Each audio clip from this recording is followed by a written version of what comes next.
He's the pride of Guadalajara, the Mexican maestro, the unified super middleweight champion of the world, Canelo Alvarez. His challenger, undefeated knockout artist and pride of Puerto Rico, Edgar Berlanga. It's prime time. Let's talk business. So Canelo is back in town. This weekend he will be taking on Edgar Berlanga, and this one is set to be an interesting one. You know, Edgar Berlanga burst onto the pro scene in that super middleweight division with 16 first round KOs. You know, no small order. However, you know, he's taking on Canelo, who is leaps and bounds ahead of any of the caliber of opposition that Berlanga has fought. So we need to put that into, you know, we just need to put that out there, because this is going to be a reality check, in my opinion, for Berlanga. I feel that this fight, you know, although Berlanga is tenacious, although he's young, hungry, he's a big puncher, he has the size advantage. You cannot beat Canelo with sheer size and power alone. You know, you need a few more tools in your arsenal, a la Floyd Mayweather, and, you know, also as per, you know, Dimitri Bivol displayed. You know, although Bivol didn't necessarily have the power, he had the volume and he had the distance management to kind of nullify, you know, the savvy, slick Canelo, who is, you know, a very defensive, a very underrated defensively, you know, slick counter puncher in his own right. Physically than Cotto. It's going to be an interesting fight. I do feel that, you know, Berlanga has quite poked the bear. You think I'm scared of you? You need 20 like you. Nah, ¿Ah? You're nothing. Sí, estamos de Puerto Rico, ¿oíste? De Casarillo, ¿oíste? De donde sea. And with this being, you know, a Mexico v Puerto Rico, I don't feel that Canelo is going to be doing any carrying in this fight. La chinga de tu vida te voy a dar. Me gusta eso. Bam, Sí. bam, bam, bam. I personally love the approach. I know there's been a bit, you know, as we saw previously in the Canelo versus Munguia, it was very respectful, very humble. It was more Canelo versus De La Hoya in that build-up. That doesn't change the fact that Golden Boy built Canelo Alvarez, period. The company you fought under for decades has always had one name, and it's mine. So put some fucking respect on it. As for Jaime, he has always dared to be great.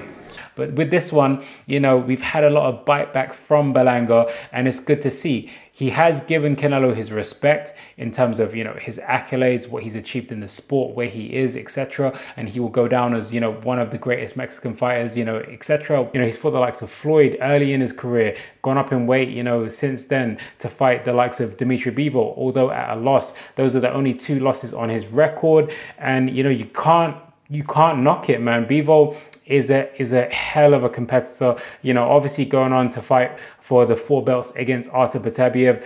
That is going down later on in October. But man, listen, Canelo, you can't knock him. You can't knock his resume. You can say maybe he picks his fights. You can say maybe, you know, the Benavidez fight, but he's asking for his price. And you know what? He's earned the right. In the boxing scene at present, we're seeing that, you know, people are relatively getting paid what they want to get paid. And if you've got the name of the likes of a Canelo in particular, he's going to demand a pretty penny to take on the risks that David Benavidez would present, or a Terence Crawford. Crawford, you know, you would imagine him being a bit undersized, but the problems and the issues that Canelo faces in the likes of a Benavidez, in the likes of a Berlanga, is that size. Now, is size gonna be enough? And no. And that's why I'm still backing Canelo to get the job done on this one. You know, as per, you know, Berlanga, he doesn't have that experience, and I feel that's where he's going to come lacking. Yes, he's tenacious. Yes, he's young. Yes, he's a big puncher.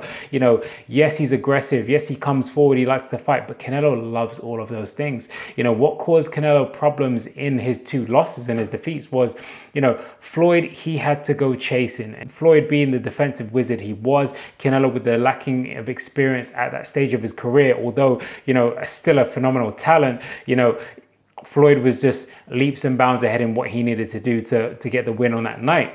Then obviously fast forward in Canelo's career, you know, the defeat to Bivol. Bivol is a different customer, although not having the power. You could say that, you know, Berlanga would edge the power aspect, you know, being a bigger puncher, but Bivol had that thing that really disrupted the rhythm of Canelo, and that was his relentless pressure, his volume, you know, and his movement. Canelo, you know, likes to bait you in. He likes to draw you in. He likes to counter. He likes to, you know, he likes to be the one dictating the pace, and he just couldn't get a moment to breathe. I don't feel like Berlanga is going to have that same capacity. It's going to be very similar to the Munguia fight, you know, where he's going to look to try and land something big to gain the respect of Canelo. But Canelo, he's very underrated because, you know, he's probably in my top 5 for best defensive fighters in and around the scene at the moment. So he has that in his arsenal. But then alongside that, this guy also has one of the best chins that I'll probably give him, you know, I'll probably have him in my top 5 for the best chins in the business at the moment, at present. So, you know, Canelo, he's not going to play, he's not going to lay down, and you do tend to see a more ruthless and aggressive Canelo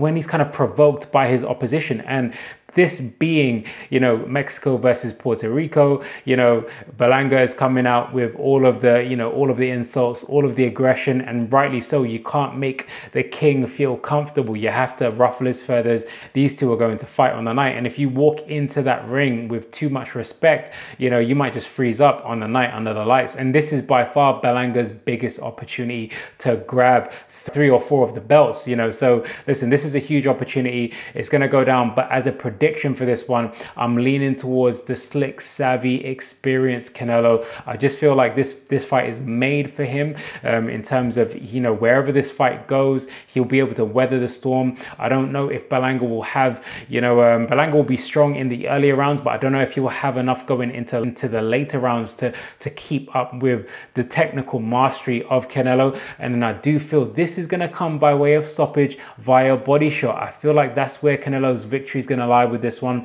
Berlanga's going to look to open up. He's going to look to be aggressive. He's going to run out of steam, and Canelo's going to touch the body and just soften him up and land one that will kind of close the show. And I reckon that will come between rounds 7 and rounds 9. But hey, listen, we'll see.